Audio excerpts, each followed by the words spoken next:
aitah for telling my wife our marriage isn't right for me anymore after she took sex off the table. When people talk about betrayal, they always imagine something dramatic. Lipstick on a collar, messages on a phone, whispered names in the dark. But sometimes betrayal doesn't look like that at all. Sometimes it's just silence. A long, heavy silence that fills a bed meant for two. That's how it started for us. With silence. My wife, Claire, and I have been married for 10 years. We met in college, fell hard and fast, and married before either of us really understood what forever meant. The first few years were golden. She laughed easily. I worked long hours but always came home to us. We built a small life together, a house, a garden, Sunday breakfasts, and the kind of inside jokes that made other couples roll their eyes. But somewhere along the line, things shifted. At first, I couldn't pinpoint it. She started turning away from me in bed, saying she was tired, saying maybe tomorrow. Tomorrow became next week, then next month. Then I just don't feel like it anymore. I asked if I'd done something wrong. She said no. I asked if she was stressed, if she needed space, if she wanted therapy. She said she was fine, just not in the mood lately. That lately stretched into almost a year. A year of sleeping beside someone who felt like a ghost. We still lived together, ate together, paid bills, watched TV.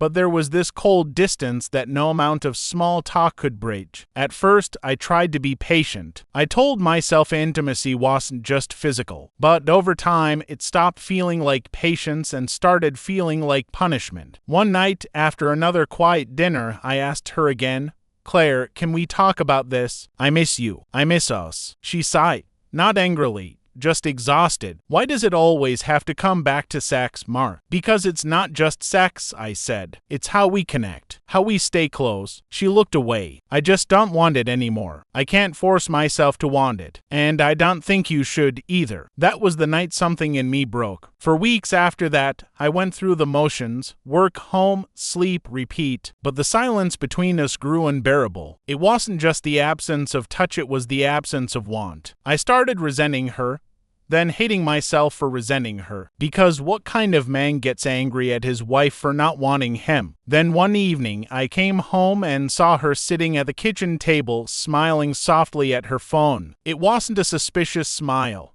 not flirty, not secretive, just warm, the kind of smile I hadn't seen directed at me in years. I didn't ask, but something twisted in my gut. 2 days later, I told her we needed to talk. She sat across from me, arms folded, eyes calm, and I said the words I'd been holding back for months. "Claire, I don't think this marriage is the right fit for me anymore." She didn't react at first, just blinked slowly. "What are you saying?" "I'm saying I can't do this anymore. I can't keep pretending this is a partnership when I feel like I'm the only one trying." She scoffed, a short, bitter sound. "So that's it? You're leaving because I don't want to have sex with you?" "No," I said. "I'm leaving because you don't want me. Because we've become strangers living under the same roof. Because every time I reach for you, you pull away. And I can't live like that anymore." That's when she exploded. "You think this is about you? You think I just woke up one day and decided to stop wanting my husband? Do you even know what it's like for me?" I blinked. "Then tell me." She hesitated, shaking her head. "You wouldn't understand. Try me." Her eyes filled with tears. "Mark, 6 months before I stopped sleeping with you, I had a miscarriage. I never told you because I didn't know how. You were always at work, always tired, and I thought it would break you. But it broke me." The room went still. I felt like the air had been punched out of me. "You what?" She nodded slowly. "I didn't want to touch anyone after that. I felt disgusting, like my body had failed us both. And every time you tried to be close, I just couldn't." My mouth went dry. "Why didn't you tell me?" "Because you were already pulling away," she whispered. "I thought if I said it out loud, you'd leave me for good. And now you are." I didn't know what to say. For the first time in months, I didn't feel angry. Just hollow. We sat there for hours, both crying in silence. I thought about all the nights I spent resenting her, not realizing she was grieving something I didn't even know I'd lost. I thought about how I'd blamed her for my loneliness while she'd been drowning in hers. But I also thought about how she shut me out completely, how she'd made me feel unwanted, unworthy, unseen. And I realized Grief might explain her silence, but it didn't excuse the wall Shed built between us. We tried counseling after that. 3 months of sessions, tears, half-healed wounds. But the damage was too deep. I couldn't unlearn the resentment, and she couldn't unfeel the shame. We were like two people trying to rebuild a house after the foundation had already rotted away. So, one afternoon, we signed the papers. No shouting, no drama. Just quiet acceptance. She hugged me before I left, and when she whispered, "I still love you," I realized love wasn't enough anymore. Now it's been a year since the divorce. I still think about her sometimes. About what we lost, what we never really had, about how betrayal can take many forms. Sometimes it's a secret, sometimes it's silence, and sometimes it's the slow realization that love alone can't save you. Was I the asshole for ending it when she needed me most? Maybe, but maybe I was just another broken person trying to survive, and that's the part no one ever tells you about marriage. Sometimes it doesn't end because of hate. Sometimes it ends because you've both quietly run out of ways to stay. Part E. Well, I found out years later, 3 years. That's how long it's been since I walked out of that house, that life, that version of myself. In those 3 years, I built something new. Or at least, I tried to. I got a new apartment, started dating again, threw myself into work. People said I looked happier, lighter. But every now and then, late at night, when the city quieted down, I'd think about her. About Claire. Not in the way you think, not with longing or bitterness. It was more like remembering an old scar. You don't feel the pain anymore, but sometimes, under the right light, you still see the mark it left behind. I told myself she'd moved on. I told myself I'd forgiven her. But forgiveness is tricky. Sometimes it's not peace, it's just exhaustion pretending to be closure. It happened on a Thursday afternoon. I was at a coffee downtown, waiting for a colleague when I saw her. Claire. She was standing by the window, holding a cup of tea, smiling at the little boy sitting across from her. He couldn't have been more than 4 years old. Blonde hair, bright eyes. The kind of unfiltered joy that makes strangers smile just by existing. I froze. For a second, I thought maybe it was her nephew or a friend's kid. But then he reached out, calling her mom. And something in my chest went cold. I didn't approach her that day. I couldn't. I just watched for a moment. Watch her laugh. Watch her brush his hair from his forehead. Watched her look happy. Happier than I'd ever seen her. When I finally tore myself away, the rest of the day felt like walking through water. Every sound was muffled, every face blurred. That night, I lay awake replaying the image in my head. Claire, a mother. After everything we'd been through, after the miscarriage, after the years of silence, after our collapse, she'd moved on, and she'd built a life that looked whole. So why did it hurt so much? 2 weeks later, I ran into her again. This time at the grocery store. Fate has a cruel sense of humor. She noticed me before I could hide. "Mark," she said softly, as if saying my name was something fragile. "Hey," I managed. "It's been a while." She smiled, small, hesitant. "Yeah, it has." There was an awkward pause, the kind that stretches to long, filled with ghosts neither of you are ready to face. Then she said, "Do you have a minute? I think we should talk." We sat in her car in the parking lot, the engine off, the air thick with the kind of silence that used to live in our house. "I saw you the other day," I said, "at the cough." She nodded. "I figured. That was your son?" Her lips pressed into a line, "Yes." "Claire, I stopped. The words were too heavy. "I'm happy for you." She looked down. "You don't have to say that." "I mean it," I said. "You deserve happiness." She exhaled, shaking her head. "It's complicated." I didn't push, but she continued anyway. "Has mine," she said. "But not biologically. I adopted him." I blinked. "Oh." "I started fostering kids after we divorced," she explained. "It helped me heal. Helped me feel like I was capable of love again." There was a pause. "Has the one who stayed?" "I adopted him last year. His name's Eli." Something inside me loosened, relief maybe, or confusion, or both. "That's amazing," I said, and meant it. She smiled, but it didn't reach her eyes. "Yeah, it is." But it wasn't easy. Then, for the first time since we'd split, she looked at me,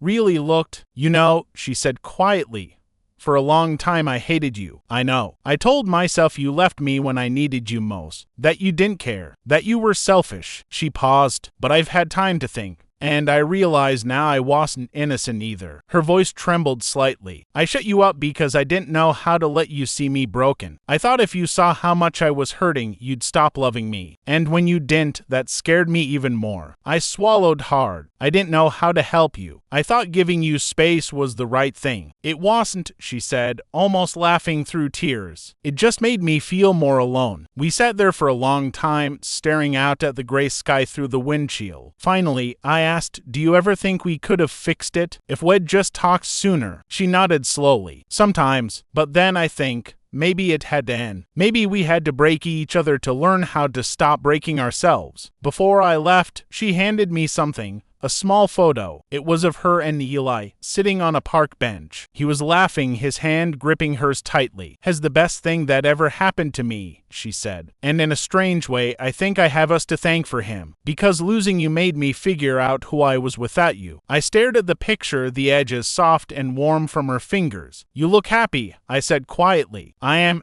she said. Then, after a beat, "Are you?" That question sat in the air like a weight. I wanted to say yes. I wanted to say I'd found someone new, that I'd moved on, that my life was full. But all I could manage was, "I'm trying." She nodded, as if that was enough. And maybe it was. A few weeks later, I found myself standing by the river, watching the water move the way time does, slow, relentless, unstoppable. I thought about the years I'd spent angry at her, blaming her, missing her. And I realized love isn't always about possession. Sometimes it's about release. Claire wasn't my betrayal. She was my mirror. And maybe the betrayal was how long I'd spent refusing to see myself clearly. That night, I wrote in my journal, something I hadn't done since our divorce. I used to think our marriage ended because she stopped wanting me. Now I think it ended because neither of us knew how to want ourselves. We were two lonely people trying to make love fix what honesty couldn't. And maybe the cruelest kind of betrayal is the one where both people meant well and still fail. A year later, I sent Claire a card. No return address. No phone number. Just a few words.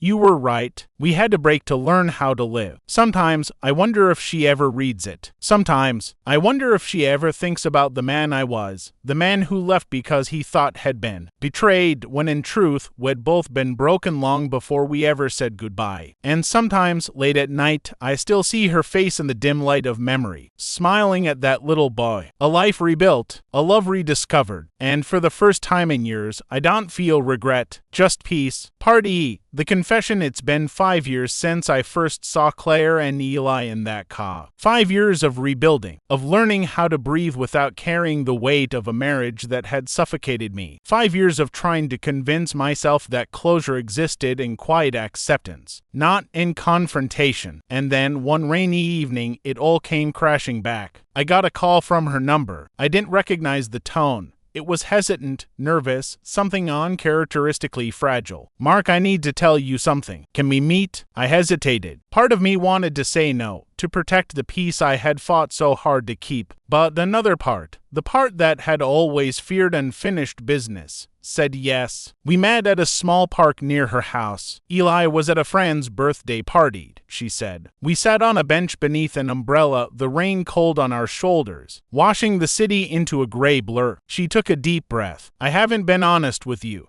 "Not entirely." My stomach clenched. "What do you mean?" She hesitated, eyes fixed on a puddle forming at her feet. "Finally," she said, "during the last year of our marriage, I had an affair." The words hit like ice water. I felt my chest tighten, my hands go numb. "An affair?" I whispered. She nodded. "It wasn't just physical. It was emotional. I thought I was disconnected from you, and I wanted someone to see me, someone to want me. And for a while, it made me feel alive." I stared at her, unable to breathe. All the anger, the hurt, the silent nights came rushing back. All the resentment I'd thought I'd left behind. Suddenly, it was alive again, crawling under my skin. "I stopped," she said quickly, almost pleading. "I stopped as soon as I realized I loved you, and I realized it was destroying everything. I wanted to tell you back then, but I didn't know how. I thought if I told you, it would end us for good. And it did anyway." I shook my head, trying to make sense of it.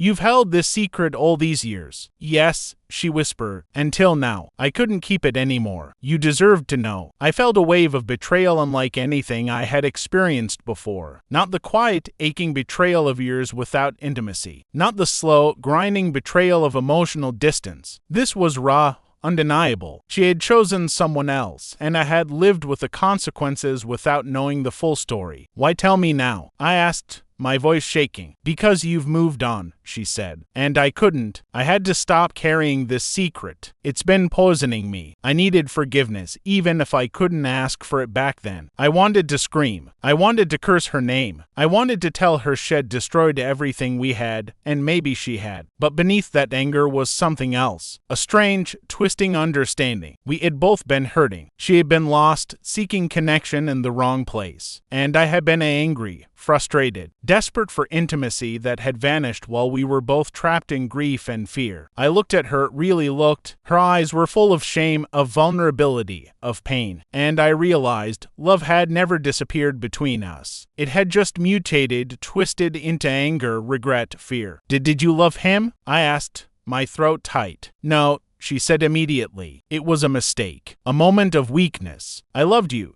Even when I didn't know how to show it. Even when I was hurting, I never stopped loving you. I didn't know what to say. The rain dripped from the umbrella and ran down our coats. Everything felt heavy, saturated with years of unspoken truths. Finally, I spoke. I don't think he'll ever forget this, I said. But I also don't think it changes the life we've built separately. You've found happiness. I've found mine. And maybe that's enough. She nodded, tears slipping down her cheeks. I just needed you to know the truth. I needed to stop lying to myself. And just like that, the confession was done. The storm had passed. I walked home that night, soaked cold and strangely light. Betrayal had a way of following you. And yet, sometimes, hearing the full truth released it. I realized then that betrayal doesn't always have to end in revenge or hatred. Sometimes it ends in acknowledgement. Sometimes it ends in understanding. And sometimes it ends in letting go. That night, I wrote in my journal, I was betrayed in ways I never fully understood. But knowing the whole truth doesn't make me angry anymore. It just makes me human. Broken, flawed, capable of love even after everything. And for the first time, I felt it, peace, not forgiveness for her, not even forgiveness for myself, just peace, because the truth finally had a shape, and it was bigger than my anger.